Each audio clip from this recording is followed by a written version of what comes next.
शक्तीपीठ महामार्गाला विरोध करण्यासाठी वाळवा तालुक्यातील शेतकरी एकवटला आहे। विविध प्रकारची आंदोलने करून सरकारचं लक्ष वेधण्याचा प्रयत्न सुरू आहे।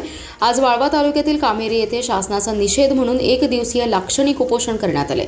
या उपोषणाला सर्व स्तरातून पाठिंबा मिळालाय। आज झालेल्या उपोषणाला सर्व शेतकरी बांधवांनी उपस्थिती दर्शवली।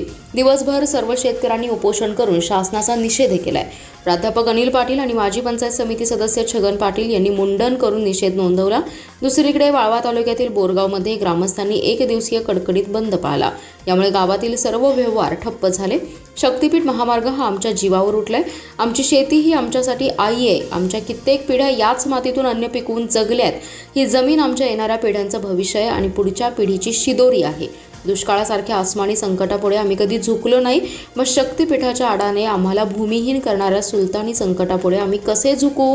प्रसंगी रस्त्यावर उतरून निकराची लढाई लढू, पण शक्तीपीठचा शासनाचा हा डाव हाणून पाडू, असा यलगार वांगी ग्रामस्थांनी केलाय। यावेळी शक्तीपीठ महामार्ग विरोधी कृती समितीच्या नेतृत्वाखाली बाधित शेतकरी, ग्रामस्थ आणि विविध संघटनांनी एकत्र येत जमीन अधिग्रहण अधिसूचनेची जाहीर होळी करून सरकार विरोधात तीव्र शब्दात रोष व्यक्त केलाय। आमची मागणी नाही मग कसला विकास, आणि या रस्त्याचा गावाला शिवाराला फायदा नाही मग आमचा विकास कसला? विकासाच्या नावाखाली शेतकऱ्यांचा बळी घेण्याचा डाव हाणून पाडू, असा इशारा आंदोलनकर्त्यांनी यावेळी दिलाय।